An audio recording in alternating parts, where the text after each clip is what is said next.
নমস্কার বন্ধুরা, রুমার গল্পের দুনিয়ায় আপনারা সকলে স্বাগত।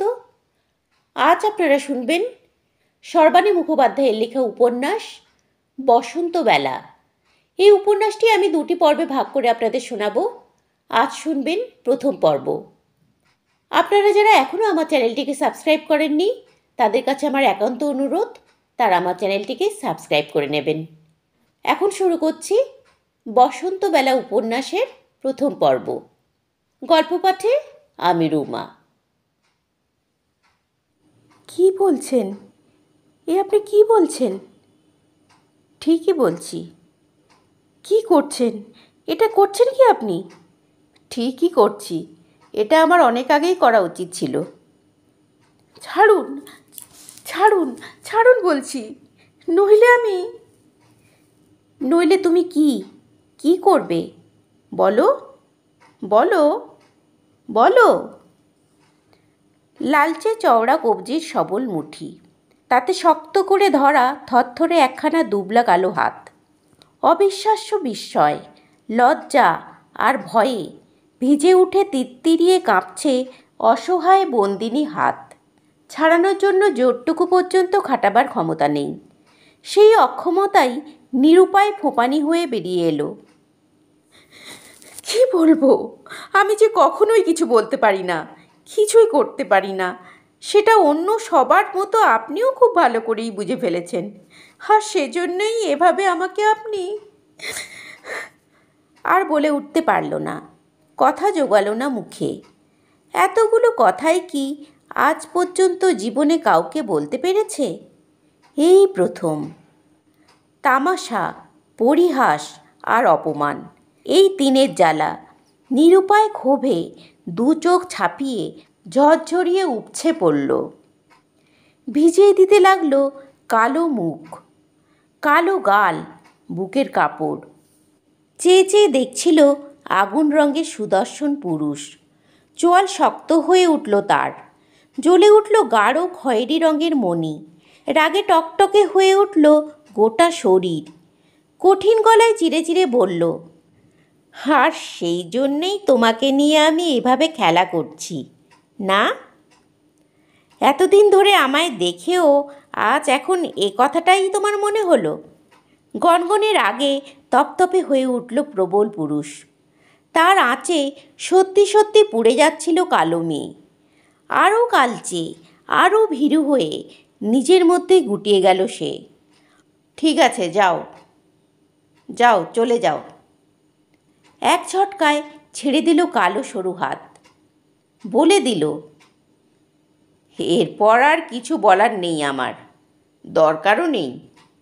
বড় করুণ, বড়ই অসহায় হয়ে গেল কালো মেয়ে ছাড়া পেয়ে। তার ভাঙা স্বর খান খান হয়ে আছড়ে পড়ল। কি করে বিশ্বাস করি? আপনিই বলুন, আমার মতন এরকম একটা মেয়েকে আপনার মতন একজন... অসম্ভব, অসম্ভব। শেষে বেঁকে উঠল আগুনে পুরুষের পুরু রক্তিম ঠোঁট। তাই আমার মতন এমন একজন মানুষ? তাই তো, মানুষই তো, নাকি সেটাও না? প্রচণ্ড বিদ্রূপে ঠা ঠা হাসিতে হঠাৎ ফেটে পড়ল। ঠিকই বলেছ, আমার মতো একজন। দারুণ বুঝে ফেলেছ তুমি। ওই হাসি, ওই কথা ধাক্কা মেরে কাঁপিয়ে দিল কালো মেয়েকে। আরও শুকিয়ে উঠল ফ্যাকাশে মুখ, সাদাটে ঠোঁট। বড় বড় চোখ মেলে ভয়ার্ত দৃষ্টি নিয়ে সে অসহায় হয়ে তাকিয়ে রইল। যেমন করুণ তেমনই নিরুপায় ক্লিষ্ট মূর্তি। তাই দেখে ধীরে ধীরে ঢিমে হয়ে এলো আগুন বরণ পুরুষের ক্রোধ। চলে যেতে গিয়েও ফিরে এলো। একটু আগে ঝটকা মেরে যাদের ছেড়ে দিয়েছিল, নিজের বিশাল মুঠির মধ্যে ফের ভরে নিল ওই কালো পাতলা হাত দুখানা। তাদের রাখল নিজের চওড়া রোমশ বুকের ছাতির ওপর, চেপে ধরল। তারপর খুব নরম গলায় বলে উঠল, শুনতে পাচ্ছ ধক ধক করে কোন কথা উঠে আসছে এখান থেকে? শোনো, কান পেতে শোনো, তোমার নিজের দুহাতে ছোঁয়া দিয়ে যাচাই করে নাও। এই জায়গা কখনো মিথ্যে বলে না। এর ধকধকে ভাষার চেয়ে বড় সত্যি আর কিছু নেই। এর জোরেই আবারও তোমায় বলছি, একটু আগে যা বলেছি সেটা আমার মুখের কথা নয়, এখানকার কথা। সব থেকে বড় সত্যি কথা, যা বলতে আমাকেও কম যুদ্ধ করতে হয়নি নিজের সঙ্গে। বিশ্বাস করো, দেখে নাও নিজে যাচাই করে। চুম্বকের টানে অপলক চেয়ে রইল কালো মেয়ে, চোখে চোখ রেখে। এই প্রথম প্রত্যেকটা কথা, প্রতিটি শব্দ ঘন স্পর্শ হয়ে ছেঁকে ধরছিল তাকে। চওড়া টকটকে বুকের ভ্রমরকৃষ্ণ ছাতির ওপর শক্ত করে চেপে ধরে থাকা কালো দুবলা দুখানি হাতের পাতা এক অদ্ভুত পরশময়ায় আচ্ছন্ন হয়ে সত্যিই শুনতে পাচ্ছিল। ধকধক ধকধক ধকধক করে কথা বলছে হৃদয়। অন্য কারুর না, তার নিজের হৃদয় ধকধকিয়ে জানান দিচ্ছে এক আশ্চর্য অজানা অনুভবের।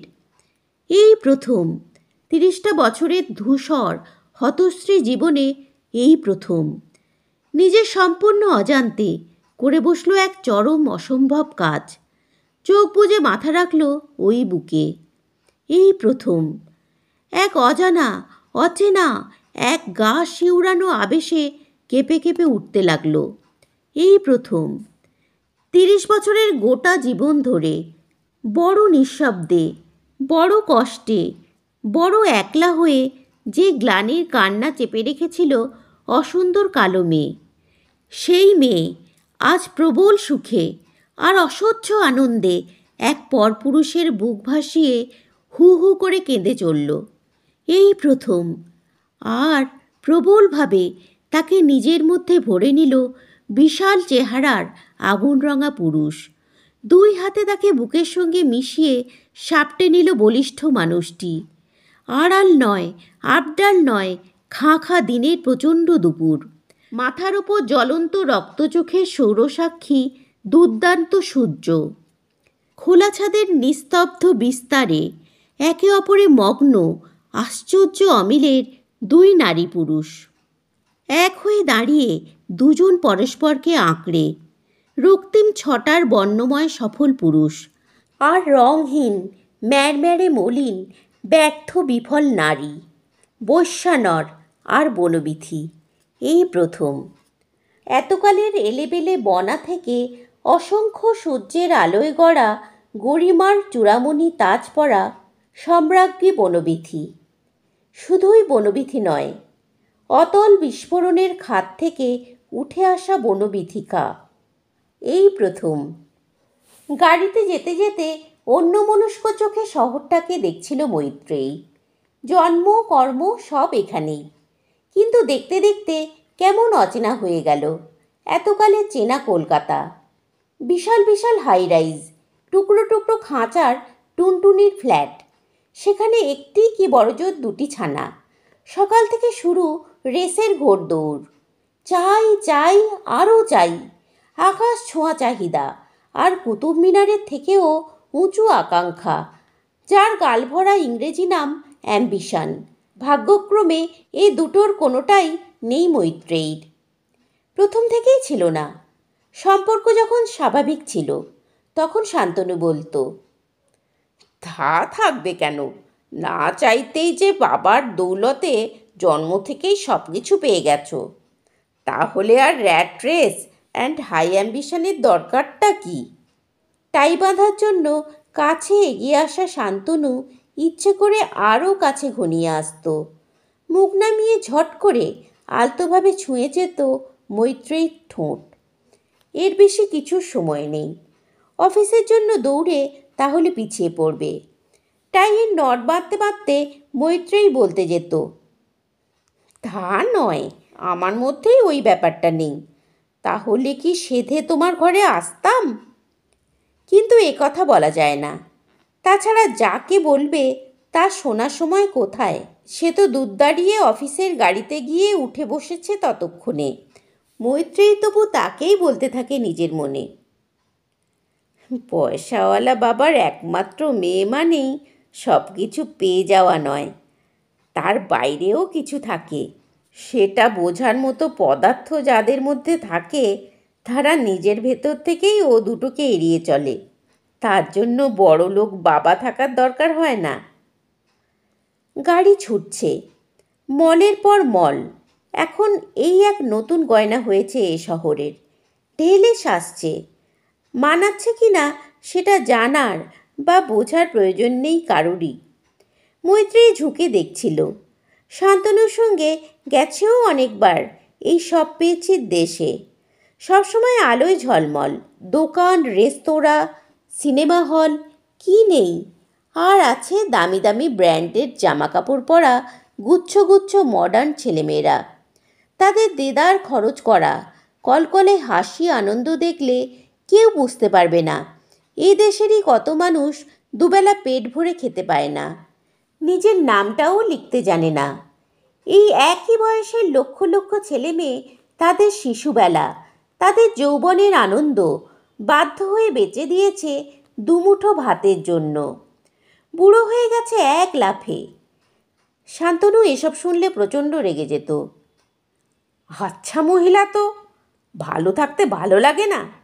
কাদের কি নেই, কারা কি পাচ্ছে না, তা নিয়ে তোমার এত মাথা ব্যথা কেন? তোমার তো আছে, তুমি তো সব পাচ্ছ, ব্যাস তাহলেই হলো। মৈত্রী সত্যিই অবাক হতো শান্তনুর কথায়। জিজ্ঞেস করত, তাই? তাহলেই হলো? শান্তনু কাঠ গ্লাসের বিয়ার মগে সোনালি ফেনিল তরলে তৃপ্তির চুমুক দিয়ে জোর গলায় জবাব দিত, হ্যাঁ তাহলেই হলো, ঠিক তাই। তুমি যেটা করছো সেটার নাম দুঃখবিলাস। তোমার যদি কিছু না থাকতো তাহলে এই দুঃখবিলাসও থাকতো না। এই কথায় সঙ্গে সঙ্গে সায় দিত মৈত্রেয়ী। সেটা ঠিক, এসব কথা ভাবার সময় পেতাম কোথায়? যদি খুঁটে খাওয়ার লড়াইয়ে সামিল হতে হতো, বুঝতেই পারতাম না যত বেশি আলো তার নিচে তত বেশি অন্ধকার। খুব বিরক্ত হতো শান্তনু, বিচ্ছিরি করে কথা বলতো।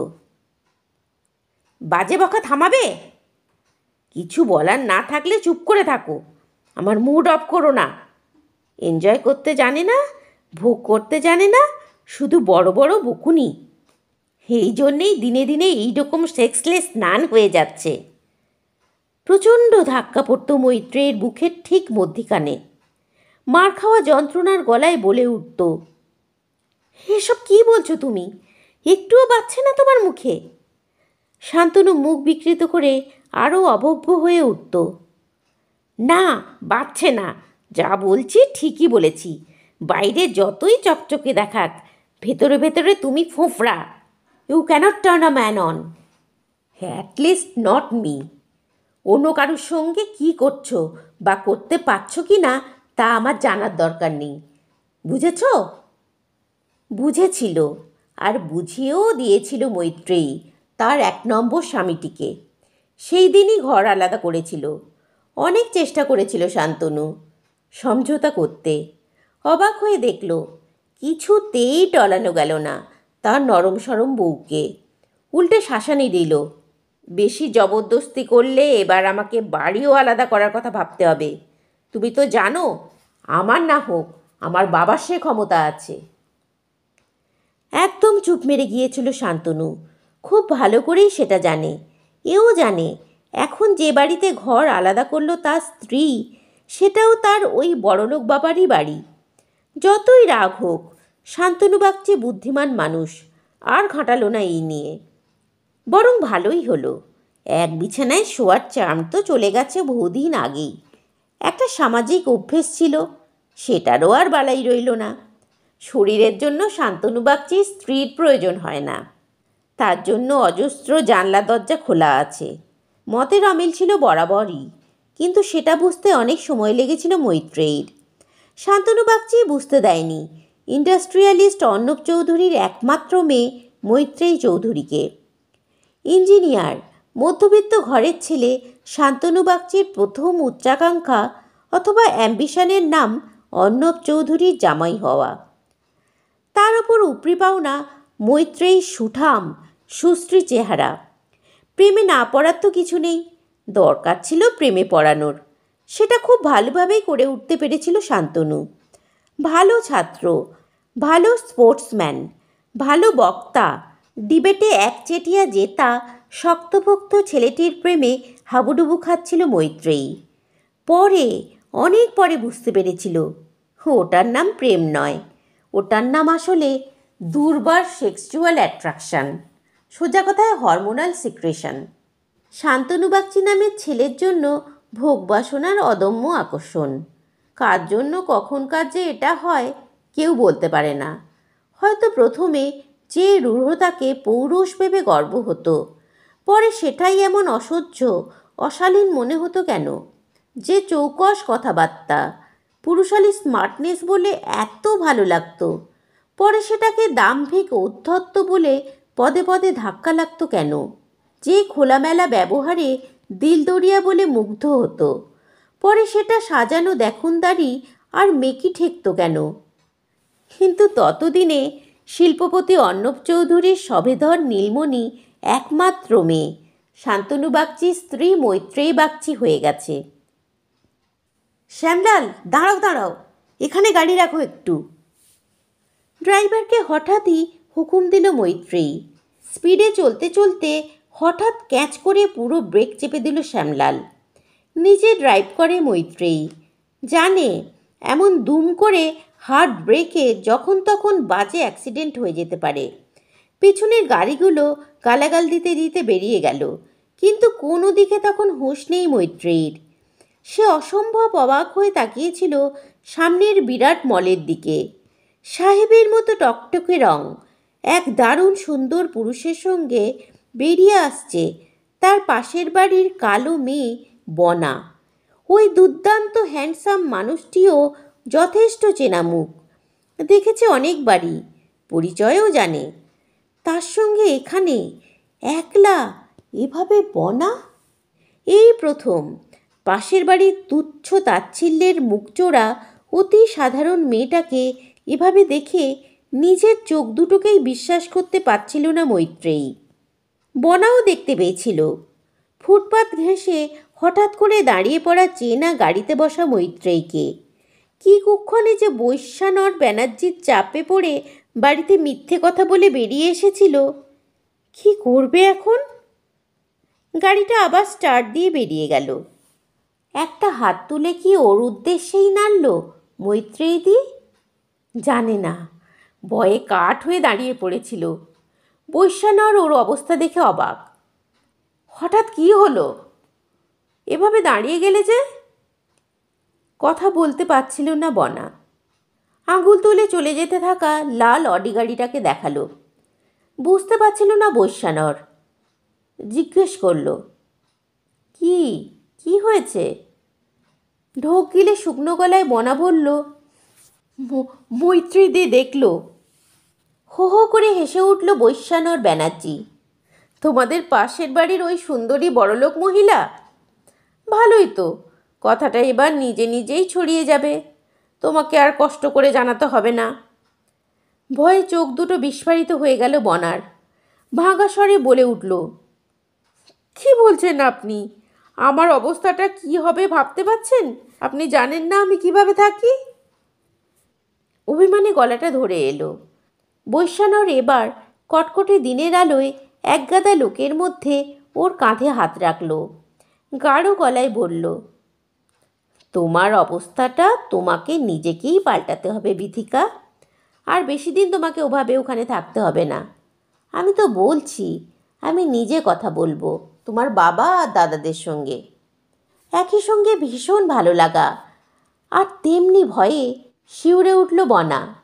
বিথিকা, এ নামে কত যুগ পরে কেউ ওকে ডাকল। স্কুলে কলেজের রেজিস্ট্রারের নাম বনবিথিকা সেনগুপ্ত। কদিন পরেই সেখানেও সকলের মুখে মুখে কেমন করে যেন বনা হয়ে গিয়েছিল। এতদিন পরে এই সুন্দর মানুষটা তাকে মানুষের মর্যাদায় বিথিকা বলে ডাকছে। কিন্তু বাড়িতে কথা, বাবা দাদা বৌদিদের মুখগুলো শাড়ি দিয়ে চোখের সামনে মিছিল করে গেল। কুঁকড়ে গুটিয়ে গেল সঙ্গে সঙ্গে। কাঁধের ওপর রাখা হাতখানাকে আঁকড়ে ধরে মিনতি করে উঠল, না না, বাড়িতে না, এখন না। দপ করে জ্বলে উঠল বৈশ্যানর ব্যানার্জি। এখন নয় তো তবে আর কবে? 30 বছর বয়স হয়েছে তোমার, আমি 43 ছাড়াতে চলেছি। আর কত? কখন শুরু করব নতুন করে? আর বাড়িতে না বললে হবে? সাহস করে বেরিয়ে আসতে পারবে তুমি আমার উপর ভরসা করে?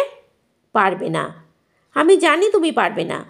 আর এও জানি বাড়ি রাজি না হলে তোমার হয়ে এই কাজটা আমাকেই করতে হবে।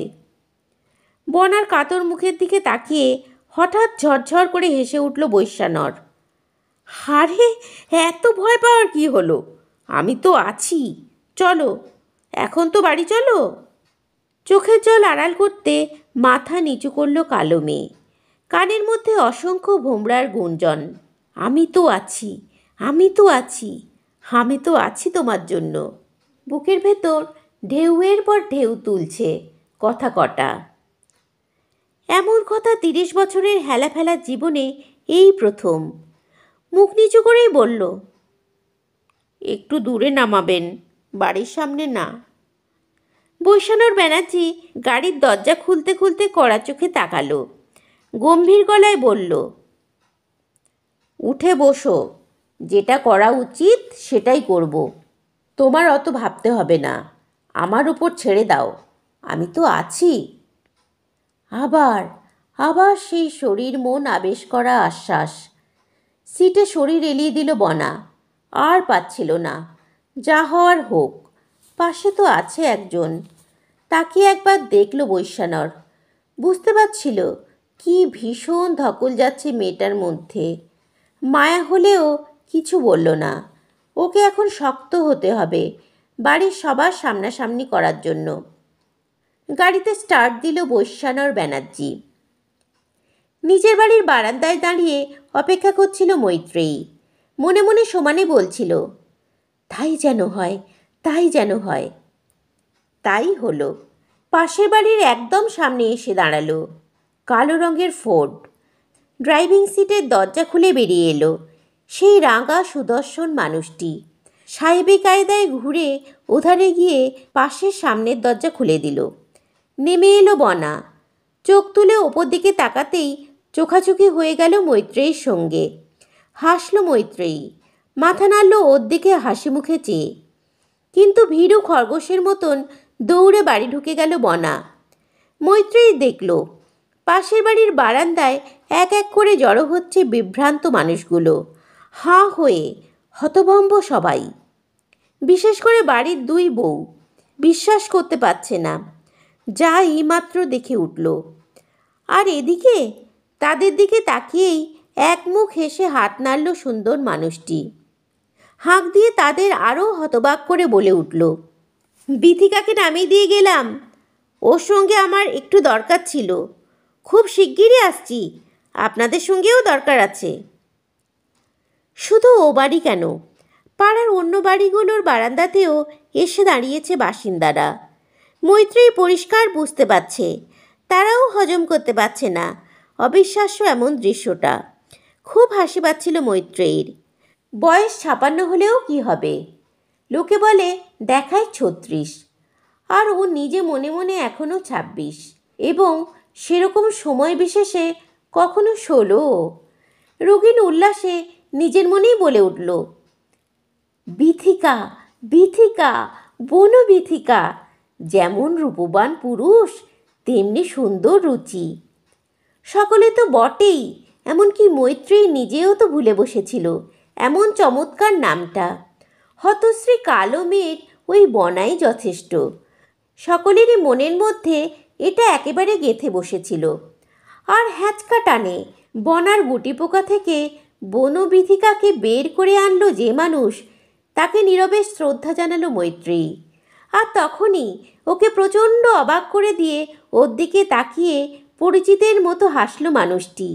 নিচ থেকেই 2 হাত জোর করে নমস্কার জানালো, মাথাটা একটু হেলিয়ে যেন বলল, আসি। আর ঝকঝকে চোখ দুটো যেন বলতে চাইল, এদিকটা একটু দেখবেন। নিজের অজান্তেই মাথা নেড়ে আশ্বাস দিল মৈত্রেয়ী, দেখব। হেসে হাত নেড়ে লম্বা লম্বা পা ফেলে গাড়িতে উঠল মানুষটি। স্টার্ট দিয়ে নিমেষে বেরিয়ে চলে গেল। এপাড়ার সবাই চেনে নামকরা নিউরোলজিস্ট ডক্টর বৈশ্যানর ব্যানার্জিকে। সেনগুপ্ত বাড়ির বড় ছেলে সমরেন্দ্র স্কুলবেলার বন্ধু আর দীর্ঘকাল ধরে বাড়ির বড় কর্তার চিকিৎসক। নার্ভের রোগে পঙ্গু হতে বসা মানবেন্দ্র সেনগুপ্তকে অনেকটাই ঠিক করেছেন। তার জন্যই মানবেন্দ্র এখন লাঠি নিয়ে নিজে নিজে হাঁটাচলা করতে পারেন। নিজের দুই ছেলে সমরেন্দ্র অমরেন্দ্র থেকেও তার ওপর বেশি ভরসা করেন বাড়ির কর্তা। সেনগুপ্ত বাড়িতে তার গুরুত্ব বিরাট, কদরও তেমনি। কিন্তু তাই বলে বনা, যাকে একটা আস্ত মানুষ বলে ধর্তব্যের মধ্যেই আনে না কেউ। 30 বছরের কালো কুৎসিত অবিবাহিত মেয়ে আছে বাড়ির প্রয়োজনে লাগার জন্য। প্রয়োজন ছাড়া, অর্ডার করা ছাড়া যার সঙ্গে কথা বলারই দরকার হয় না কারুর। এমনকি কাজের লোকেরাও এটা এ বাড়িতে ঢুকতে না ঢুকতেই বুঝে যায়। তারাও পাত্তা দেয় না। এভাবেই তো চলছিল এতকাল, চলে আসছিল। বাড়ির কেউ অতি বড় দুঃস্বপ্নেও ভাবেনি তাতে এমন একটা ধাক্কা পড়বে। বনা নিজেও কি ভেবেছিল? ভাবতে পেরেছিল? সে ছিল আসলে বনবিথিকা, যে নাম তাকে জন্ম দিতে গিয়ে তার মরা মা তাকে দিয়ে গিয়েছিল।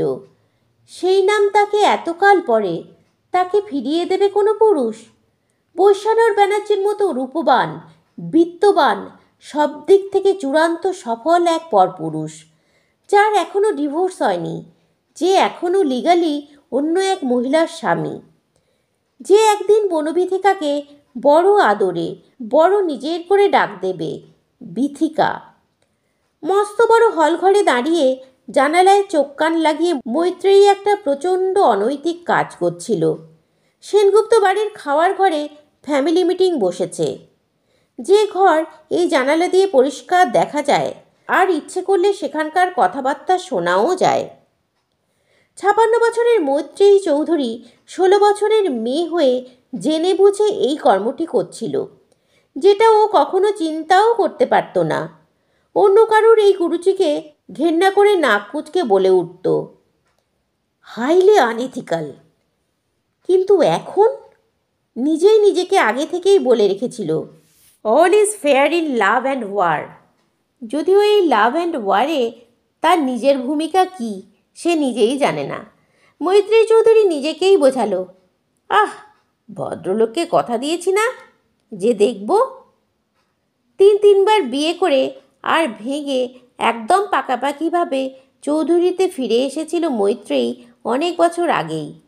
অর্ণব চৌধুরীর বিশাল পেপার ইন্ডাস্ট্রি সে নিজেই সামলায়। বাবা হয়ে একমাত্র আদরের মেয়ের 3বার বিয়ে ভাঙা সহ্য করতে পারেননি কঠিন মানুষ অর্ণব চৌধুরীও। পরপর ম্যাসিভ হার্ট অ্যাটাকে কয়েক মিনিটের মধ্যেই শেষ।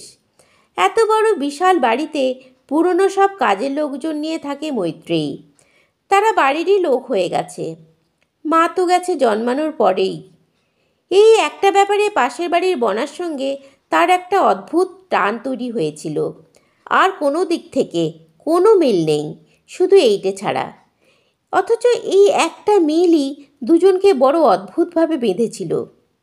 কালো কুৎসিত বনাকে অদৃশ্য টানে যে ভালোবেসেছিল, ঝকঝকে সুশ্রী, দারুণ স্মার্ট এবং দুর্দান্ত স্টাইলিশ মৈত্রেয়ী, সেটা দুজনেই মনে মনে জানত।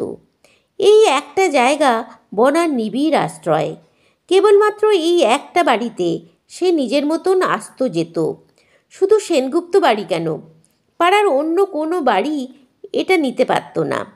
যে ইন্দ্রপুরীতে ঢোকার প্রবল আগ্রহ সকলের, যে ইন্দ্রাণী নারীর ব্যাপারে দুরন্ত কৌতূহল, সেখানে কিনা দরজা নিপাট খোলা কেবলমাত্র ওই এলেবেলে কালো মেয়ে বনার বেলায়।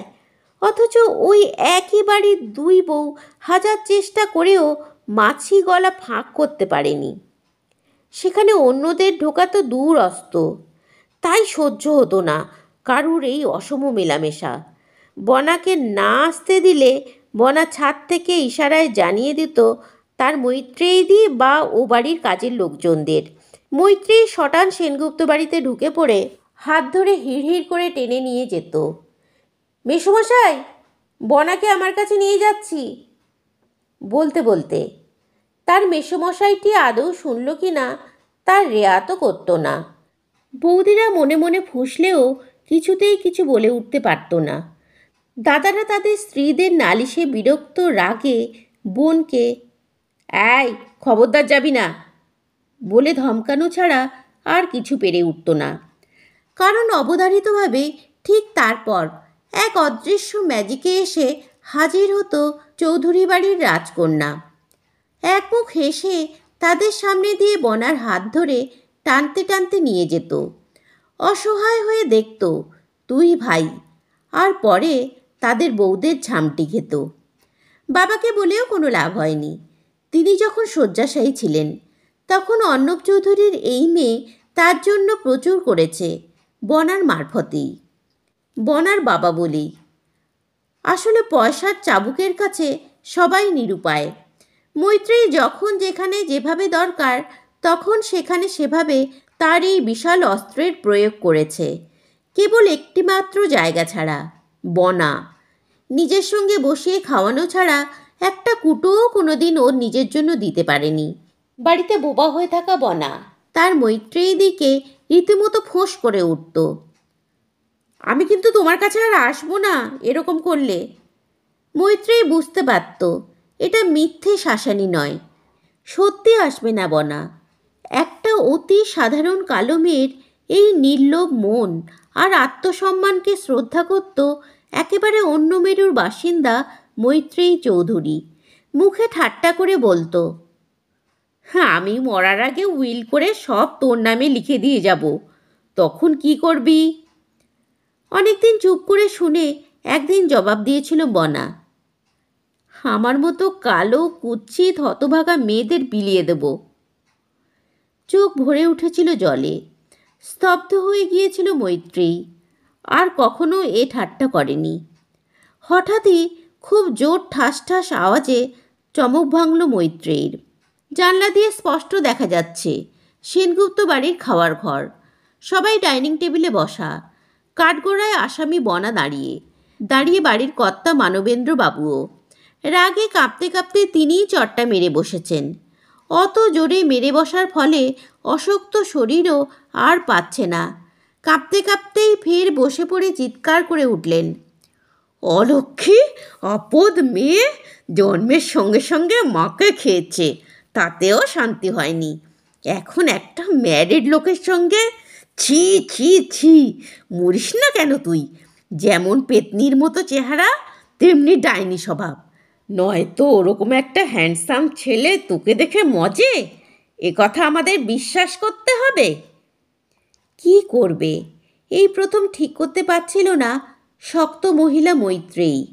30 বছরের একটা মেয়েকে এইভাবে মারবে, আর সবাই বসে বসে তাতে তাল দিতে দিতে ইন্ধন জোগাবে। মানবেন্দ্রবাবু থরথরিয়ে এলিয়ে পড়াতে আরও জমে উঠেছে নাটক। যে দুই বউ পারতপক্ষে অসুস্থ শ্বশুরের কাছে ঘেঁষে না, তারা হায় হায় করে ডাক ছেড়ে চিৎকার দিয়ে কেঁদে উঠল, গেল গেল, বাবাও গেল, কি সাংঘাতিক মেয়ে, মুখে রা নেই কিন্তু তলায় তলায় এত বড় চুপ শয়তান। বউদের এই উস্কানিতে ক্ষেপে উঠে দুই ছেলে সমরেন্দ্র আর অমরেন্দ্র এবার তেড়ে মারতে গেল বনাকে। কী ভেবেছিস তুই? জন্মেই মাকে খেয়েছিস, এখন বাবাকেও খাবি? তোকে আজ শেষ করে তবে। এ কি, দাদারাও কি এত বড় বোনের গায়ে হাত তুলবে? মৈত্রেয়ী জানালা দিয়ে মুখ বাড়িয়ে চেঁচিয়ে উঠতে যাচ্ছিল, স্টপ স্টপ ইমিডিয়েটলি, আমি পুলিশ ডাকবো। কিন্তু দরকার হলো না। তার আগেই চোখের নিমেষে ডাইনিং টেবিল থেকে একটা কাঁচের গ্লাস তুলে নিয়ে সেটা ওই টেবিলেই আছড়ে ভেঙে সবচেয়ে বড় টুকরোটা নিজের বুকে প্রায় গেঁথে দিয়ে বনা অদ্ভুত জোরালো গলায় চেঁচিয়ে উঠেছে, খবরদার, বাবা অবধি সহ্য করেছি, কিন্তু আর কেউ গায়ে হাত দিলে এটা পুরো ঢুকে দিয়ে মরব, তোমাদের আর কষ্ট করে শেষ করতে হবে না। আরও একটা কথা শুনে রাখো, মাকে আমি খাইনি, খেয়েছে বাবা, খেয়েছে বাবার লালসা। ছোটবেলা থেকে দিদিমার আক্ষেপ শুনেছি আমরা সবাই। ডাক্তার পই পই করে সাবধান করে দিয়েছিল আর যেন ছেলেমেয়ে না হয়, কিন্তু বাবা তাতে কান দেয়নি। এখন তোমরা বলছো আমি মাকে খেয়েছি, বাবাও লজ্জা করে না তোমাদের? ঘরে সবাই স্ট্যাচু। এদিকে জানালায় দাঁড়ানো মৈত্রেয়ীও বিশ্বাস করতে পারছে না যা দেখছে আর শুনছে সত্যি কিনা। বনার এই মূর্তি, এই গলা কেউ জীবনে দেখেনি, শোনেনি। এই অসম্ভব জোরালো স্বর তখন বলছে, মুখে যে এতকাল রা নেই সেটাও তোমাদেরই জন্যে। সারাটা জীবন কালো কুৎসিত ফেলনা নিষ্কর্মা বলে তোমরা আমায় বোবা করে দিয়েছ। আমার চেহারা আমি নিজে বানিয়েছি নাকি নিজে নিজে নেমে এসেছি তোমাদের সংসারে?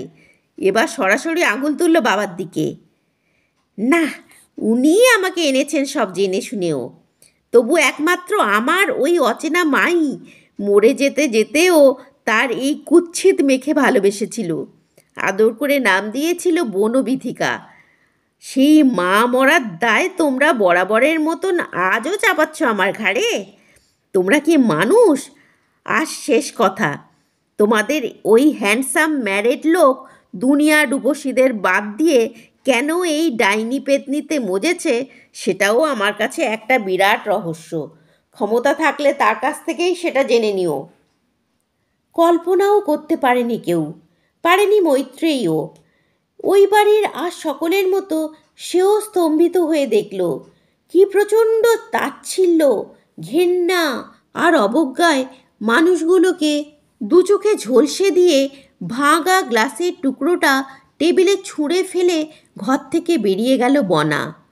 বনা নয়, মৈত্রেয়ী নিঃশব্দে বলল, বনবিথিকা। অনেককাল পর খুব হালকা লাগছিল। কত যুগের এক বিরাট চাপ যেন নেমে গেল। যত্ন করে একটা বড় হুইস্কি বানিয়ে বিশাল ড্রয়িং রুমের নরম সোফায় গা ডুবিয়ে আরাম করে বসল ডক্টর বৈশ্যানর ব্যানার্জি। আজ নো চেম্বার, নো নার্সিংহোম কি হসপিটাল, নো কাজ। আজকের এই সময়টা শুধু নিজের, কেবল নিজের জন্যে, নিজেকে নিয়ে। দামি কাঠগ্লাসের সেরা স্কচ হুইস্কিতে সিপ দিতে দিতে নিজের মনেই হাসছিল আর ভাবছিল, সে নিজেও কি চিন্তা করতে পেরেছিল এমনটা কখনো ঘটতে পারে তার মতো মানুষের জীবনে? সব ব্যাপারে সে বরাবর এক নাম্বার। কি চেহারায়, কি কেরিয়ারে, কি ধনে মানে নামে। এমন রূপবান পুরুষ সচরাচর চোখে পড়ে না। টকটকে আগুনে গায়ের রঙের জন্যে নামই বৈশ্যানর। তাতে গ্রিক ভাস্কর্যে খোদাই করা শরীর, নাক মুখ চোখ, সুঠাম লম্বা বলিষ্ঠ পুরু রক্তিম ঠোঁটে কিউপিডের হাসি, পুরুষালী সৌন্দর্যে অদ্ভুত কামনা মোদির মিশেল। মেয়েরা তো পাগল হতোই, ছেলেরাও তাকিয়ে থাকত। তার এই আকর্ষণের কথা বৈশ্যানর টের পেয়ে আসছে ছোটবেলা থেকেই। তার সঙ্গে দুর্দান্ত কেরিয়ার, প্র্যাকটিস, টাকা, গাড়ি, বাড়ি, জাগতিক চাহিদার সমস্ত কিছু হাতের মুঠোয়। এমন অগ্নিদেবের আহুতিতে ঝাঁপ দিতে চাইবে না কোন মেয়ে? এসেছে পতঙ্গের মতো ঝাঁকে ঝাঁকে, পড়তে এসেছে মেয়ে, মহিলারা, সুন্দরী, শিক্ষিত, আকর্ষণীয় সব নারী, বিবাহিত, অবিবাহিত, ডিভোর্সি, বিধবা, কুমারী। বাদ নেই কেউই, কেবল একজন ছাড়া, বনা। জন্ম থেকে তাদের বাড়িতে অবাধ যাতায়াত। চোখ ফেরাতে না পারা যে ছেলের, তার দিকে কখনো চোখ তুলে তাকায়নি ওই মেয়ে, তাকিয়ে দেখেনি বৈশ্যানরও। চোখের সামনে কিছু পড়লে যেমন অজান্তেই দেখে ফেলে, সেরকম হয়েছে। তার এক তিলও বেশি নয়, হওয়ার কথাও নয় বৈশ্যানরের মতো এমন একজনের। তার যেমন উঁচুমানের রুচি, তেমন শৌখিন সেরা পছন্দ সব ব্যাপারে। সে নিজেই যেখানে নিজেকে প্রথমে বিশ্বাস করতে পারেনি, সেখানে বনা। না, আর বনা নয়, বনবিথি। বিশ্বাস করবে কি করে? বৈশ্যানর ব্যানার্জি নিজেও কি কখনো ভাবতে পেরেছিল যে এক কাঠফাটা দুপুরে দারুণ ব্যস্ত ডাক্তার সব কিছু ফেলে সেনগুপ্ত বাড়িতে ছুটে যাবে? খুব ভালো করে জেনে বুঝে যে ওই সময় তার পেশেন্ট, বাড়ির কর্তা, তারই ওষুধের কারণে অঘরে ঘুমোয়। দুই ছেলে অফিসে, আর তাদের বউরা এসি চালিয়ে দরজায় হেঁটে আরামের ভাত ঘুম দেয়। কাজের লোকটাও কর্তার ঘরের মেঝে ভোঁস বসিয়ে নিদ্রাসুখে মগ্ন থাকে। দরজায় হাজার বেল বাজলেও ওঠে না। সেও বুঝে গেছে তার না নড়লেও চলবে। এর জন্য আছে বাড়ির ছোট মেয়ে বনা। সে ঠিক উঠে গিয়ে এ কাজটা করবে। এরকম প্রায় সমস্ত বিরক্তিকর কাজের জন্য রয়েছে ওই বনা। বাড়ির বড় ছেলে সমরেন্দ্র। সমর আর বৈশ্যানর একেবারে ছোট থেকে স্কুলবেলার বন্ধু। কলেজে উঠে দুজনে দুদিকে ছিটকে গেলেও বন্ধুত্বটা ছিটকে যায়নি। চোখের সামনে দেখেছে ও বাড়ির সব কিছু। ছোট ছেলে অমরেন্দ্র, অমর যখন হলো তখন ওরা ক্লাস 1-এ পড়ে। সমর খুব খুশি খুশি মুখে বন্ধুকে খবরটা দিয়েছিল। জানিস, মা আবার হাসপাতালে গেছে আমার জন্য একটা ভাই বা বোন আনতে। ওদের কারোরই আবার কথাটার আসল তাৎপর্য বোঝার ক্ষমতা হয়নি তখন। ওরা শুধু জানতো ওদের মা আর মাসিমাকে লাগাতার হাসপাতালে যেতে হতো, আর কদিন পরেই খালি হাতে শূন্য কোল নিয়ে ফিরতে হতো চোখের জল ফেলতে ফেলতে। রাগে কঠিন হয়ে গড়গড় করত ওদের একজনের বাবা, অন্যজনের মেসোমশাই। যত হুমকি আর দোষারোপ সব মরমে মরে থাকা স্ত্রীর ওপর।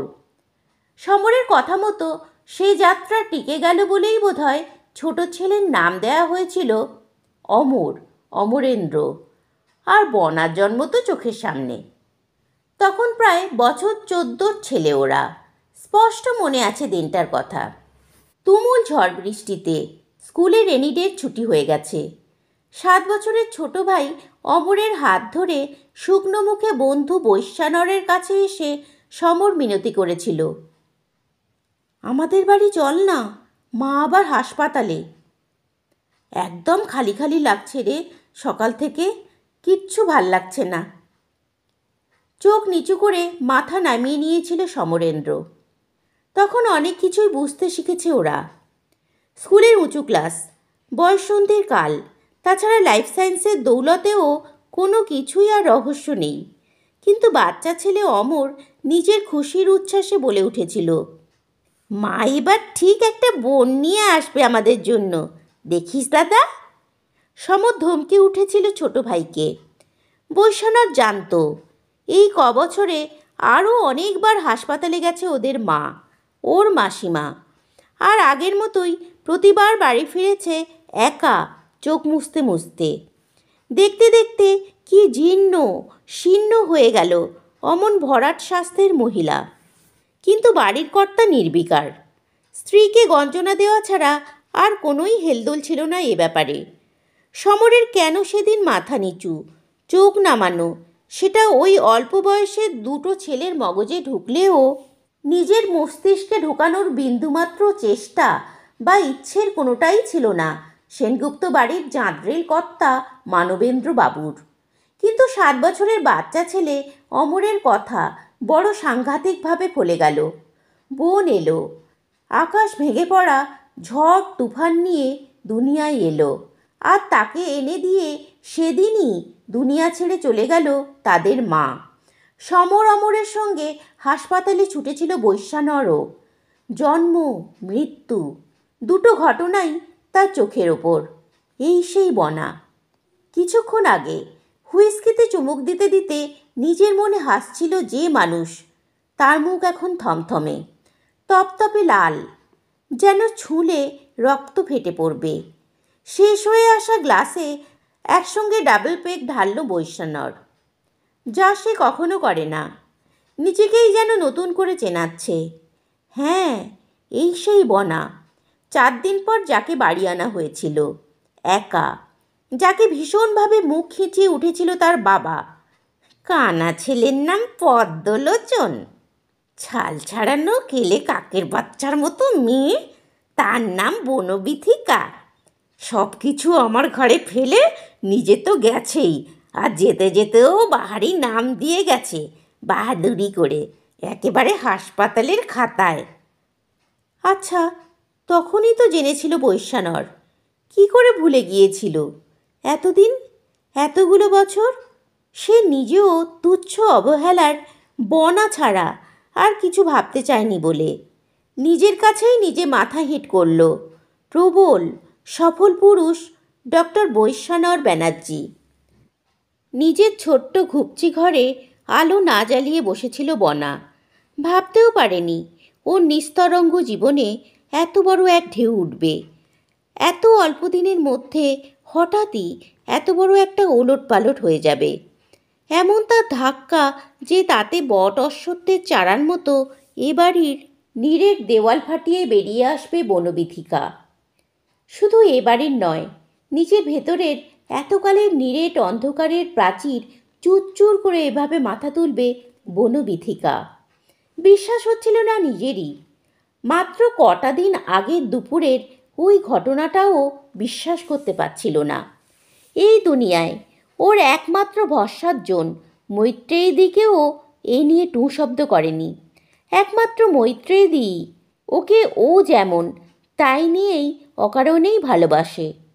তবু না, বড়দার ছোটবেলার বন্ধু, একেবারে জন্ম থেকে দেখে আসা চেনা মানুষটা যে এতকাল পরে এমন অচেনা হয়ে বেরিয়ে আসবে কল্পনাও করেনি কখনো। বাড়িতে এত যাওয়া আসা, অথচ ওর সঙ্গে হাতে গোনা দরকারের কয়েকটা কথা ছাড়া বাড়তি কিচ্ছু হয়নি। সেটাও বাবার ওষুধ বিষুধ দেওয়া আর চিকিৎসা সংক্রান্ত নির্দেশ। ব্যাস, এতদিনে ওই পর্যন্তই। এটাই যে স্বাভাবিক। যেটা ঘটে গেল সেটাই বরং একদম অস্বাভাবিক। অন্ধকারে বসে বসে নিজেকে দেখছিল বনা। ও জন্মানোর দিন, মায়ের মৃত্যুদিন। দেখতে সুন্দর না, রং ময়লা, অতি সাধারণ চেহারা, দোহারা পাতলা গড়ন। বোধ হওয়া থেকে শুনে আসছে, কালো, কুৎসিত, অলক্ষী, আপদ, মাকে খেয়েছে। ছোট থেকে দেখেছে বাবার ভুরু কোঁচকানো বিরক্ত মুখ, যে মুখ কখনো খেকিয়ে ছাড়া কথা বলেনি। বাবার দেখা দেখি দুই দাদাও দূরে সরে থেকেছে, আর বিয়ে হওয়ার পর থেকে তো হুকুম করা ছাড়া চেনেই না। বৌদিরা করুণা করে প্রথম থেকেই। সকলের চোখেই ও একটা জীবন্ত জঞ্জাল ছাড়া আর কিছু নয়। ইচ্ছে করেই বাড়ির সব থেকে নিকৃষ্ট ঘরটা নিজের জন্য বেছে নিয়ে তার মধ্যে শামুকের মতন গুটিয়ে রাখত। ভয়, ভয় আর ভয়। ছোট্ট থেকেই এক অসম্ভব দম আটকানো চাপ আর ভয়ঙ্কর অনিরাপত্তা নিয়ে বড় হয়েছে যে শিশু মেয়ে, তার শুধু বয়সই হয়েছে, বিকাশ হয়নি। ফনফনিয়ে মাথা তুলতে পারেনি। কবে মুছে গেছে মরা মায়ের আদরের পরিচয়, বনবিথিকা। সকলের মুখে মুখে কেবল অবহেলার বনা। লেখাপড়াটাও ঠিকমতো হলো না এই ভীতির জন্যই। বড়দা ছোটদার জন্য কোচিং, প্রাইভেট টিউটার, কিন্তু ওর বেলায় সে প্রশ্নই উঠল না। ভয়ে ভয়ে বাবাকে একবার বলতে গিয়েও প্রচণ্ড ধমক খেল। দেখতে দেখতে পেছনের সারির খারাপ ছাত্রীর তকমা এঁটে গেল গায়ে। স্কুলেও রেজিস্টার খাতায় শুধু বনবিথিকা, কিন্তু সেখানেও ওই একই তাচ্ছিল্যের দাগ, বনা। কেবল রোল কল করার সময় একবার বনবিথিকা বলতে গিয়ে বাঁকা হাসিতে বেঁকে উঠত ক্লাস টিচারের ঠোঁট। পরে ওর নাম আসার আগেই ও উঠে দাঁড়িয়ে নিজেকে দেখিয়ে দিত। কোনো স্বভাবের জন্য বন্ধুও হলো না কেউ। তাতে যেন আরও বেঁচে গেছিল। কেউ কথা বললেই বরং ভয় আর অস্বস্তি। কী জবাব দেবে? কি বলতে কি বলে বসে ওদের সকলের হাসি মজার খোরাক হবে। কোনো রকমের স্কুলের গণ্ডি পেরিয়ে পাড়ার ওঁচা কলেজে পার্ট 1-এ ব্যাক পেয়ে পড়াশোনায় বরাবরের মতো ইতি। বাবা সোজা বলে দিল, যথেষ্ট হয়েছে, আর দরকার নেই, মিছিমিছি মাইনের টাকা নষ্ট। দাদারা ব্যঙ্গ করল, এর থেকে আর বেশি কি করবে, ওর মতো মোটা মাথার মেয়ে। আর বৌদিরা হাঁপ ছেড়ে বাঁচল। এরকম একটা মুখ বোঝা মেয়ে সারাক্ষণ বাড়িতে থাকলে তাদের সব দিক দিয়ে অনেক সুবিধে। সব বুঝে নিজেই সংসারের দায় নিজের কাঁধে তুলে নিল বনা। এই একটা কাজ সে বড় নিপুণভাবে করতে পারে, এটাও বুঝল। এই জন্যই কেউ ওর বিয়ের কথা মুখেও আনে না এবং আনবেও না। এটাও ওর কাছে একটা বিরাট স্বস্তি। মৈত্রেয়ীদি কতবার বলেছে, কেন এভাবে ঝিগিরি করবি তুই? আমার অফিসে একটা ব্যবস্থা করে দিচ্ছি। মুখটা আলো আলো হতে হতেও নিভে যেত। বনা অপরাধী গলায় বলতো, আমার দ্বারা এর বেশি আর কিছু হবে না মৈত্রেয়ীদি, আমি ঠিক আছি। জ্বলন্ত চোখে ওকে ভস্ম করত মৈত্রেয়ী। ঠিকই বলেছিস, তোর দ্বারা আর কিছু হবে না ওই ঝিগিরি ছাড়া। কারণ তুই করবি না, তাহলে পয়সা নিয়েই ঝিগিরিটা কর। হাত খরচ বলেও তো একটা ব্যাপার আছে। অপরাধী মুখ করে হাসত বনা। আমি তো ঝি মানে তো মেয়ে, আমি তো বাড়ির মেয়েই, সেটা তো আর কেউ না করতে পারবে না। রাখতে গিয়েও হেসে ফেলে চুলের ঝুঁটি ধরে নাড়া দিত মৈত্রেয়ী। কে বলে তোর মাথায় কিছু নেই? ঘিলু তো যথেষ্টই রয়েছে, ইচ্ছে করে কাজে লাগালি না। কিন্তু ভবি ভোলার নয়, ছাড়ার পাত্রী নয় মৈত্রেয়ীর মতো মেয়ে। চেপে ধরেছিল। হাত খরচ লাগে না তোর? নিজের জিনিসপত্র লাগলে কি করিস, নাকি সেটাও লাগে না বল? সত্যি কথাই বলেছিল বনা। মাসকাবারির লিস্ট তো ওই করে, সেখান থেকেই হয়ে যায়। আর দাদারা মাঝে মাঝে 100-200 করে টাকা দেয়। তাছাড়া বৌদিরা পুরনো কাগজ, সাপ্তাহিক ম্যাগাজিন আর শিশি বোতল বিক্রির পয়সাটা ওকেই রাখতে বলেছে। সেগুলো তো পড়ে পড়েই জমে। ক্ষেপে উঠেছিল মৈত্রেয়ী। চুপ কর হতভাগা মেয়ে। মাঝে মাঝে 100-200 টাকা, যেটা আজকাল ভিখিরিরাও মুখে ছুঁড়ে মারবে দিনের পর দিন এভাবে খাটানোর জন্য দিলে। আর পুরনো কাগজ, শিশি বোতলের জঞ্জাল তোকে দিয়ে সাফ করানোর পয়সাটা দয়া করে তোকে দেয় তোর বৌদিরা। উফ, ডিসগাস্টিং বনা, সত্যি তুই ডিসগাস্টিং। আবার হাসছিস নির্লজ্জের মতো। হাসছিল বনা। ওর জন্যে মৈত্রেয়ীদির টান আর ভালোবাসা দেখে হাসছিল। যে খুশির হাসি একমাত্র এখানেই হাসতে পারে। কিন্তু বৈশ্যানর ব্যানার্জি বেশ কিছুদিন বাড়িতে আসতো না বাবাকে চেক আপ করতে। ফোনে যা বলার বলে দিত। বনাকেও বাধ্য হয়ে ফোনে কথা বলতে হয়েছে ডাক্তারি নির্দেশ নিতে। গলা অসম্ভব গম্ভীর লাগতো, এমনিই ভারী গলা, তার সঙ্গে আরও কিছু যেন দানা বেঁধে গেঁথে থাকতো। পরে বৌদিদের বলাবলি করতে শুনেছিল, ভালোবেসে বিয়ে করা দারুণ সুন্দরী বউ প্রচুর টাকা পয়সা নিয়ে তাকে ছেড়ে এক অবাঙালি ব্যবসায়ীর সঙ্গে বিদেশে চলে গেছে। আগের দিন পর্যন্ত নাকি কিচ্ছু টের পায়নি অতি ব্যস্ত ডাক্তার। রাতে খাবার টেবিলেও এ নিয়ে দাদাদের রসালো আলোচনা শুনেছে বৌদিদের সঙ্গে। বাবাকে দুবেলাই তার ঘরে খাইয়ে দিয়ে আসতে হয় বহুদিন ধরেই। পারলেও নড়ে বসেন না মানবেন্দ্র সেনগুপ্ত। ছুটির দিন আর রাতে বাকি সকলের খাবার বাসনে বাসনে সাজিয়ে দিয়ে বনা একধারে দাঁড়িয়ে থাকে যদি কোনো কিছুর দরকার লাগে। স্বামীদের সার্ভ করার কাজটা অবশ্য ওকে আর করতে দেয় না বউরা, ওটা নিজেরা করে। সঙ্গে সঙ্গে নিজেদেরটাও নিয়ে নেয়। সকলের খাওয়া হয়ে গেলে তবে খেতে বসে বনা। এতে নিজেও স্বস্তি বোধ করে। ওই সময়টা লাঠি নিয়ে ঠুকঠুক করতে করতে ছেলে বউদের এই চর্চায় এসে যোগ দিতেন মানবেন্দ্র। সাগ্রহে মুখরোচক গালগল্প করতেন ছেলে আর বউদের সঙ্গে এ বিষয়ে। অবাক হয়ে শুনত বনা, কিভাবে এত বড় একটা উপকারী লোকের কেচ্ছা করছে সবাই মিলে। সহানুভূতির মলম মাখিয়ে দেখত অনেক উঁচু এক মানুষ, এতদিন যার নাগাল পেত না কোনো দিক দিয়ে। তার এই দুর্দশায় যেন সকলেই আসলে খুশি। যে বর্দার সঙ্গে ছোটবেলা থেকে বন্ধুত্ব, সেই বর্দা চাপা উল্লাসে বলে দিল, ভেতরে ভেতরে কার কি আছে কে জানে, এক হাতে কখনো তালি বাজে না, তবে ব্যাপারটা স্যাড, ডেফিনেটলি স্যাড, বিশেষ করে বৈশ্যানরের মতো এমন হাই প্রোফাইলের লোকের পক্ষে। বনার মনে হচ্ছিল ওই প্রোফাইলে কোনোদিন উঠতে পারবে না বলেই বর্দা দুঃখ দুঃখ মুখ করে ভেতরের খুশিটা উগড়ে দিল। যে বৌদিরা বৈশ্যানর ব্যানার্জির নামে এতদিন মূর্ছা যেত, তারাও বলতে লাগলো, পুরুষ মানুষের এত রূপ ভালো না, কথায় বলে না, অতি বড় সুন্দরী না পায় বর। ছেলেদের ব্যাপারেও সেটা সত্যি, কোনো কিছুই অত বেশি টেকে না। বৈশ্যানরদার তো সব কিছুই মাত্রা ছাড়া বেশি ছিল। বনার ফট করে ঠোঁটে এসে গেছিল, সেটাই তোমাদের সকলের গায়ের জ্বালা ছিল। ছোটদা অমর, যার এই ভালো চাকরিটাই বৈশ্যানর ব্যানার্জির একটা রেফারেন্সের খোঁচায়, সে বিজ্ঞ বিজ্ঞ মুখ করে বলে উঠেছিল, তোমরা খেয়াল করেছো কিনা জানি না, তবে আমি বরাবরই লক্ষ্য করছি বৈশ্যানরদা বাড়িতে একদম সময় দিত না। বিয়ে করব, সংসার করব, অথচ বউকে সময় দেব না, সব একসঙ্গে হয় না। বলার ইচ্ছে করছিল জিজ্ঞেস করে, এতদিন সব একসঙ্গে হচ্ছিল বলেই বোধ হয় বড্ড দুঃখ ছিল তোমাদের।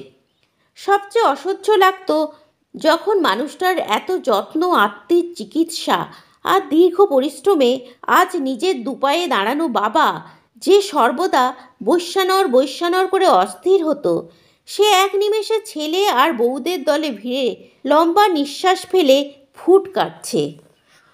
ওপরওয়ালা কখনো একজনকে সব কিছু দেয় না, দিলেও থাকে না, কেড়ে নেয়, তার বিচার আলাদা। বনার ভেতরটা লজ্জায় ধিক্কারে বলে উঠতে চাইতো, এত অকৃতজ্ঞ তোমরা? খুশি হয়েছ তো তার বিচারে? তার সেই বিচারের ঠেলাতেই যদি আর চিকিৎসা না হয় তোমার, কি হবে তাহলে ভাবতে পারছো? বাইরে কিছুই বলতে পারত না, অসহায় কালো মেয়ে কাঠ হয়ে দাঁড়িয়ে দাঁড়িয়ে শুধু শুনত আর শুনত। শুদ্ধ প্রার্থনায় তার মন সমানে বলতো, সব ঠিক হয়ে যাবে, ওই ওপরওয়ালার বিচারেই একদিন সব কিছু সুদে আসলে ফেরত আসবে। পুরাকালের ব্রহ্মবাদিনী মৈত্রেয়ী তার স্বামী ঋষি যাজ্ঞবল্ক্যকে প্রশ্ন করেছিলেন, পৃথিবীর সমস্ত ধন ও অর্থ দিয়েও কি আমি অমৃত লাভ করতে পারবো? যা দিয়ে আমি অমৃত পাবো না, তা দিয়ে আমি কি করব? অমৃত অর্থাৎ অমরত্বের আকাঙ্ক্ষা ছাড়া অন্য কিছুতে আসক্তি ছিল না। আর একালের মৈত্রেয়ী চৌধুরী তার ইন্ডাস্ট্রিয়ালিস্ট ধনী বাবাকে জিজ্ঞাসা করেছিল, যদি ভালোবাসাই না থাকে তাহলে শুধুমাত্র তোমার অগাধ ধন সম্পত্তির জন্য তোমার পছন্দের পাত্রকে বিয়ে করে আমি কি পাবো? সত্যিকারের প্রেম ছাড়া আর কিছুতে আসক্ত ছিল না এই মৈত্রেয়ী। নিজের পছন্দে 3-3বার বিয়ে, তবু সত্যিকারের ভালোবাসা পেল না মৈত্রেয়ী চৌধুরী। পুরুষের কামনা বাসনার সমস্ত কিছু তার মধ্যে থাকলেও 3-3বার নিজের ভুল ভাঙতে ভাঙতে কখন যে 50টা বছর পার করে ফেলল সেটা নিজেরও খেয়াল ছিল না। আজ এই 56 বছর বয়সে এসে মনে হলো, বিদ্রোহ করতে সে যা সময় নিয়েছে আর অন্যদের যে সুযোগ দিয়েছে ওকে ব্যবহার করতে 3-3বার, সেটা আজ একদিনে করে দেখিয়ে দিল এতকালের মুখচোরা ভীরু মেয়ে বনা। বিদ্রোহ শুধু নয়, বিপ্লব। বিপুল সময়ের অপচয় করে 3বার বিদ্রোহ করতে হয়েছিল মৈত্রেয়ীকে মুক্তি পেতে। আর সামান্য মেয়ে বনা একদিনে একবেলায় সমস্ত বন্ধন ভেঙে নিজেকে মুক্তি দিল 30 বছরের অন্ধকার থেকে। মৈত্রেয়ী 100 ভাগ নিশ্চিত যে একবেলার মধ্যে নিজেকে জাগিয়ে তোলার এই শক্তি ও কোত্থেকে পেল? কোন পরশ পাথরের ছোঁয়ায়, যার জন্য মৈত্রেয়ী তার পুরো জীবন ছুটে বেরিয়েছে? মুখ বাড়িয়ে জানলা দিয়ে ফের দেখল সেনগুপ্ত বাড়ি আজ অন্ধকারে ডুবে আছে। আচমকা এক ভীষণ আলোর ঝাপটায় চোখ ধাঁধিয়ে গিয়েছে তাদের। বনা ছোট্ট ঘরটাও অন্ধকার। করছে কি মেয়েটা? এমন দিনে সন্ধেবেলায় ঘর অন্ধকার করে থাকতে আছে? এই আধার নাকচ করতেই মৈত্রেয়ী ঘুরে ঘুরে নিজের হাতে সমস্ত আলো জ্বালিয়ে দিতে লাগলো। কাজের লোকদের বলল পুরো বাড়ির আলো জ্বালিয়ে দিতে। অনেক দিন পর মেম সাহেবের এমন আলো জ্বলা মুখ দেখে কেউ আর কিচ্ছু জিজ্ঞেস করলো না। ঝলমল করে উঠল চৌধুরী বাড়ি। অথচ আলো জ্বালিয়ে অন্ধকারে ডুব দিল মৈত্রেয়ী নিজে।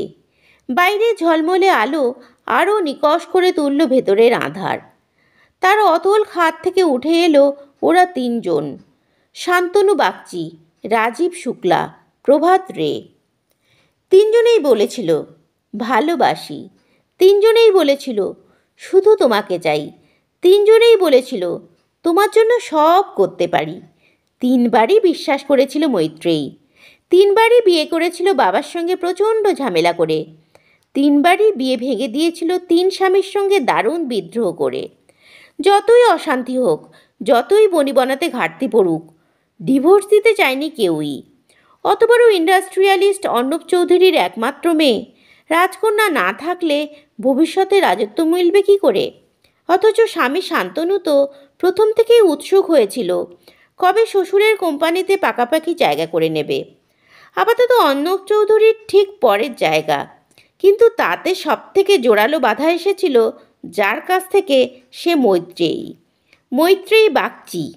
স্পষ্ট বলে দিয়েছিল, লেখাপড়া জানা ইঞ্জিনিয়ার ছেলেকে বাবার অমতে ভালোবেসে বিয়ে করেছি জামাই হয়ে সুযোগ নেওয়ার জন্যে নয়। তাহলে তো বাবার পছন্দেই বিয়ে করতে পারতাম। অর্ণব চৌধুরীর চাকর হওয়ার জন্য কম ছেলে ছিল না। একই আশা রাজীব শুক্লার। ভনিতা না করে সোজা জিজ্ঞেস করেছিল, কবে তোমার কোম্পানিতে জয়েন করব? স্পষ্ট জবাব পেয়েছিল স্ত্রী মৈত্রেয়ী শুক্লার থেকে, কোনো দিনই না।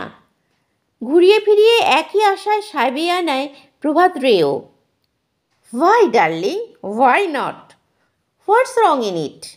মৈত্রেয়ীর সোজা সাপটা উত্তর, everything is wrong, I will never let it happen. এখন ভাবলে হাসি পায় মৈত্রেয়ীর। তিনবারই তিনটে অজানা লোক কিভাবে এক হয়ে গিয়েছিল। তিনজনেই অনেকভাবে চেষ্টা করে বিফল হয়ে ওকেই দুষতে শুরু করেছিল, প্রায় একই ভাষায়, একই ভঙ্গিতে। পরে হিংস্রও হয়ে উঠেছিল, একদম কার্বন কপি হয়ে।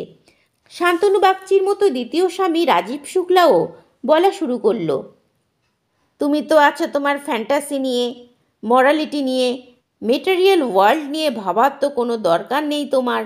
যাবতীয় মেটেরিয়াল যে সোনার চামচে করে নিয়ে জন্মেছ, born with not even silver, একেবারে গোল্ডেন স্পুন। মৈত্রেয়ী নির্লিপ্ত জবাব দিত প্রথম। কি আর করা যাবে বলো, এই যদি আমার ভাগ্যে থাকে। ঘন হয়ে আসতো রাজীব, স্ত্রীকে আদর করতে করতে বলতো, তোমার এই ভাগ্যটা আমার সঙ্গে ভাগ করে নাও না, জীবনটাই যেখানে ভাগ করে নিয়েছি। শরীর মন কঠিন হয়ে উঠত মৈত্রেয়ীর।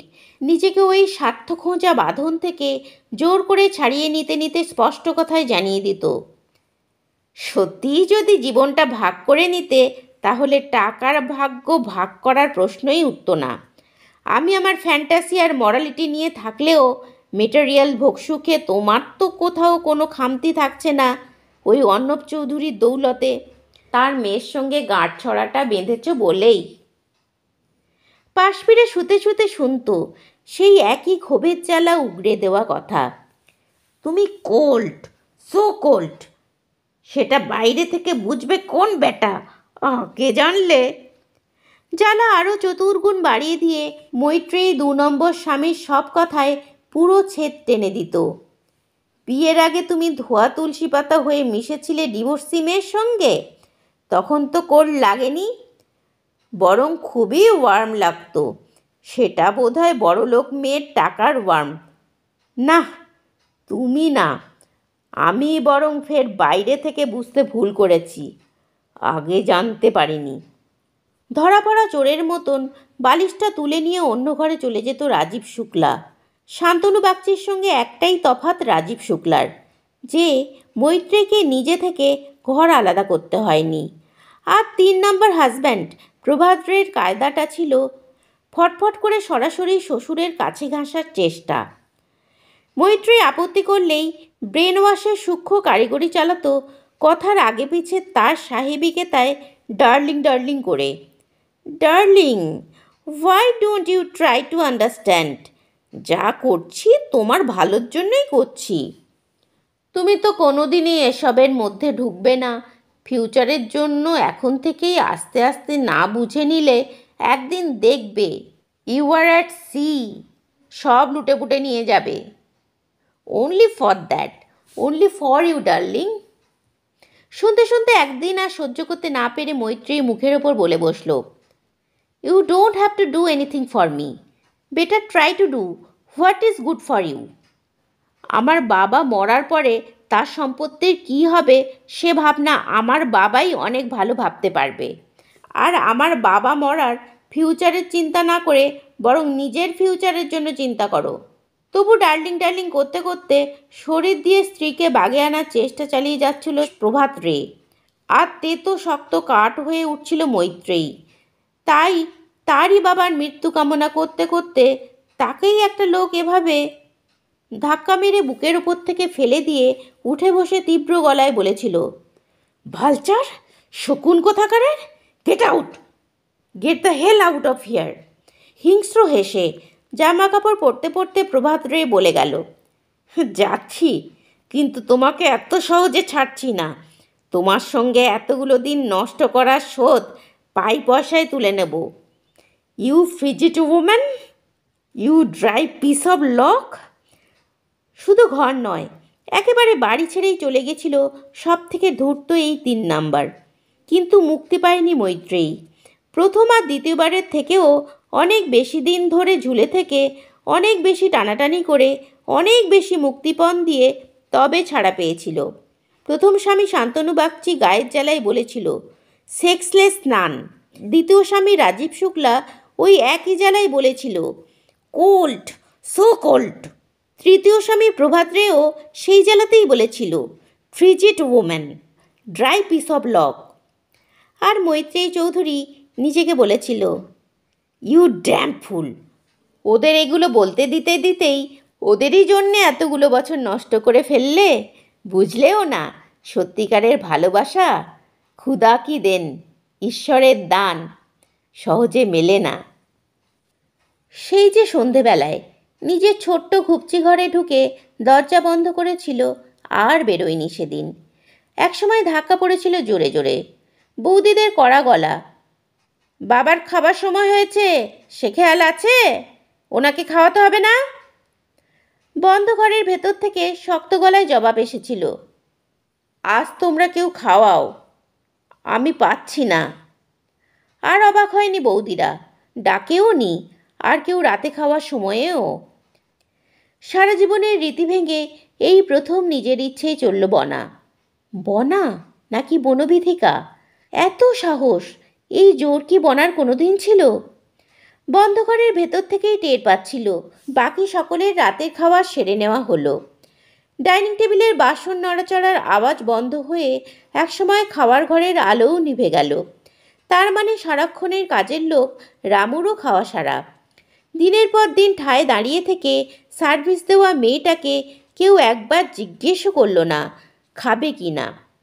স্বাভাবিক, এটাই খুব স্বাভাবিক। অন্যরকম কিছু হওয়াটাই বরং আশ্চর্যের ছিল। নিশ্চিন্ত হয়ে শুয়ে পড়ল সারাদিনের ধকলে শ্রান্ত, ক্লান্ত, অভুক্ত কালো মেয়ে। ঘুম এলো না। অন্ধকার ঘরে নেমে এলো সেদিনের রোদজ্বলা ঝাঁ ঝাঁ দুপুর, যার অবিশ্বাস্য আলোর ধাক্কায় এই অন্ধকার ঘরেও চোখে হাত চাপা দিল সকলের দুধছাইয়ের বনা। আর বোজা চোখে দু চোখ ভরে বনবিথিকা দেখতে লাগলো সেদিনের সেই দুপুর আর কালো মেয়ে বনাকে। ভর দুপুরে পরপর কলিং বেলের অধৈর্য আওয়াজে বিরক্ত হয়ে নিচে নেমে এসেছিল। দরজা খুলে অবাক, এই সময়ে বৈশ্যানর ব্যানার্জি বাবাই কি ফোন করে ডাকিয়ে আনালো? ওর ভেতরের প্রশ্নগুলো যেন কানে শুনতে পেল বৈশ্যানর। ভেতরে ঢুকতে ঢুকতে বলেছিল, কেউ ডাকেনি, আমি নিজে ইচ্ছে করেই এই সময়টা বেছে নিয়ে এসেছি। তোমার সঙ্গেই আমার আজ দরকার, কথা আছে, চলো ছাদে চলো। হতভম্ব বনাকে পেছনে রেখে নিজেই আগে আগে সিঁড়ি বেয়ে তত্তরিয়ে ছাদে উঠে গেছিল। ছোট থেকে এ বাড়ির সব কিছু তার রন্ধ্রে রন্ধ্রে চেনা, জানাও। তাই ঠাঠা দুপুরের নির্জন ছাদ বেছে নিয়েছিল কথা বলার জন্য। বনা কিছু না বুঝেই তার পেছন পেছন যাচ্ছিল। ছাদে গিয়ে সিঁড়ির দরজাটা ভেতর থেকে বন্ধ করে দিয়ে সোজা বনার হাত ধরেছিল বৈশ্যানর। বনা সেটাও বিশ্বাস করতে পারার আগেই ধরাম করে বলে দিয়েছিল, এতদিন ধরে তোমায় দেখেও দেখিনি, এখন দেখতে পেয়েছি, অনেক ভেবেওছি, তারপরেই আর দেরি না করে কথাটা তোমাকে জানাতে এসেছি। তোমাকে আমার চাই। প্রথমে মাথাটা একদম ফাঁকা হয়ে গিয়েছিল, টলে উঠেছিল। শক্ত করে হাত ধরা না থাকলে হয়তো পড়েই যেত। তারপরেই একসঙ্গে ঝাঁপিয়ে এসেছিল অবিশ্বাস্য বিস্ময়, ভয়, লজ্জা আর অপমান। এ কি নিষ্ঠুর তামাশা ওকে নিয়ে! বোধ ফিরতেই চেঁচিয়ে উঠেছিল, কি বলছেন? এ আপনি কি বলছেন? প্রাণপণ চেষ্টা করেছিল হাত ছাড়িয়ে নিতে। ছাড়ুন, ছাড়ুন বলছি, নইলে কিন্তু আমি। ছাড়ার বদলে আরও শক্ত হয়ে এঁটে ধরেছিল পুরুষের বলিষ্ঠ মুঠি। কথাও শেষ করতে দেয়নি, বরং তার কথার স্রোতে নিজেকে হারিয়ে ফেলেছিল কালো মেয়ে। হেরে গেল। ওর হারই ওর জীবনের সেরা জিত, সেরা জয়। সেই প্রথম ওকে হারিয়ে দিয়ে, আসলে জিতিয়ে দিয়ে বৈশ্যানর ব্যানার্জি স্বীকার করে নিয়েছিল তার জীবনের একমাত্র পরাজয়। আমি যখন যা চেয়েছি সব পেয়েছি। এই দুটো মুঠোয় ছিনিয়ে নিয়ে এসেছি আমার যত চাওয়া, কিন্তু টের পাইনি আসল পাওয়াতেই কি ভীষণ ফাঁক আর ফাঁকি থেকে গেছে, যেটা জোর করে পাওয়া যায় না। হাজার চেষ্টা করেও ছিনিয়ে আনা যায় না, প্রবল ক্ষমতা সত্ত্বেও আদায় করা যায় না, আর সাময়িক দখল পেলেও ধরে রাখা যায় না। সেটা ঈশ্বরের দান, তাকে দুহাত পেতে অঞ্জলি ভরে নিতে হয়। তার নাম ভালোবাসা, শুদ্ধ, সাদা, সত্যিকারের ভালোবাসা, যা তুমি আমায় দিতে পারো। কান্না ভেজা অবাক চোখে মুখ তুলে তাকিয়েছিল অসুন্দর কালো মেয়ে। আমি আপনাকে? আগুন রঙা পুরুষ আরও টকটকে হয়ে গভীর গাঢ় স্বরে পূর্ণ বিশ্বাসে বলে উঠেছিল, হ্যাঁ, তুমি। একমাত্র তুমি আমাকে দিতে পারো। সকলের মধ্যে এ জিনিস থাকে না, এ ক্ষমতা থাকে না, কিন্তু তোমার আছে। তুমি সেটা নিজেও জানো না, তাই তোমার কাছ থেকে আমি তোমাকেই চাইছি বনবিথিকা। মুহূর্তে এক সূর্য হাজার সূর্য হয়ে জ্বলে উঠল। মাথার উপর আগুনের সূর্য আর শক্ত হাতে ধরে থাকা আগুন বরণ পুরুষ। তাদের অসহ্য তাপে পুড়তে পুড়তে, মরতে মরতে নতুন করে জন্ম নিচ্ছিল সে, বনবিথিকা। যে নাম তার মায়ের দান, যে পরিচয় দিয়ে তার অচেনা মা তাকে এই পৃথিবীতে এনেছে, ঈশ্বরের দানের থেকে কম কিসের? কৃষ্ণকলি হয়ে সে ফুটে রইল রুদ্রপলাশের বুকে। সাক্ষী থাকলো খরতপ্ত নিধাক, সাক্ষী থাকলো গনগনে আকাশ, সাক্ষী থাকলো বৈশাখী হলকার বাতাস, আর সাক্ষী থাকলো তুমুল আলোড়নে ধকধকিয়ে একতালে চলতে থাকা দুজনার দুটি হৃদয়। নিঝুম অন্ধকারে পরম আবেশে খটখটে দুপুর দেখছিল বনা। দেখছিল আর কান পেতে শুনছিল বৈশানার বলছে, কারোর কাছ থেকে কোনো প্রত্যাশা নেই, কোনো চাহিদা নেই, শুধু সকলের দরকারে নিজেকে নিঃশেষে বিলিয়ে দেওয়া। এই ক্ষমতা সকলের থাকে না বনা, লাখের মধ্যেও একজনের থাকে না। আমার নেই, কিন্তু তোমার আছে। এই ক্ষমতা যার থাকে একমাত্র সেই নিঃশর্তে ভালোবাসতে পারে। তুমি পারো বনা, তুমিই পারো। বনবিথিকা হয়ে উঠতে উঠতে অসহনীয় সুখে চওড়া বুকে মাথা রেখে সে তখন থরথরিয়ে কাঁপছিল আর কাঁপছিল। তত নিবিড় করে তাকে ঘিরে নিচ্ছিল আগুন রঙা রুদ্রপলাশ বৈশ্যানর। বড় ভয়ও করছিল তিত্তিরে কৃষ্ণকলির। যদি ভেঙে যায় এই সুখ, নিভে যায় এই বিশ্বাস। অস্ফুটে বলে উঠেছিল, এ আমার অভ্যেস, জন্ম থেকে অভ্যেস। এভাবেই বড় হয়েছি আমি। আমার মতন এরকম একটা কালো কুৎসিত মেয়ে, সব জায়গায় বেমানান, সমস্ত ব্যাপারে ব্যর্থ। এইটুকু না করলে থাকবো কি নিয়ে? সকলে সেটা মানবেই বা কেন? যা করি আমি নিজের ইচ্ছেতেই করি, নিজের জন্যেই করি, না হলে বাঁচব কীভাবে? কিছুই যে আমার নেই, শুধু এটুকুই। দুহাতের পাতায় থরথরে মুখ, চোখে চোখ রেখে চেয়ে থাকতে পারছে না। বুজে আসা চোখের কোল বেয়ে গড়িয়ে নামছে জলের ধারা। ঠোঁট দিয়ে বড় যত্ন করে সেই জল শুষে নিল রুদ্রপলাশ। আরও ভীষণভাবে তিত্তিরিয়ে কাঁপতে থাকা কৃষ্ণকলি ঠোঁটে নিজের মুখ নামিয়ে আনতে আনতে গাঢ় অস্ফুট স্বরে বলল, শুধু এটুকুই যে আমার চাই। এতক্ষণ আপনারা শুনছিলেন সর্বাণী মুখোপাধ্যায়ের লেখা উপন্যাস বসন্তবেলার প্রথম পর্ব। দ্বিতীয় পর্বটি নিয়ে খুব তাড়াতাড়ি ফিরে আসছি। আমার গল্প পাঠ আপনাদের ভালো লেগে থাকলে আপনারা যারা এখনও আমার চ্যানেলটিকে সাবস্ক্রাইব করেননি তারা আমার চ্যানেলটিকে সাবস্ক্রাইব করে নেবেন। আমার ফেসবুক পেজের লিঙ্ক আমি ডেসক্রিপশন বক্সে দিয়ে দেব, আপনারা ফলো করে নেবেন। আজকের মতো আমি এখানেই শেষ করছি। সুস্থ থাকবেন, ভালো থাকবেন। ধন্যবাদ।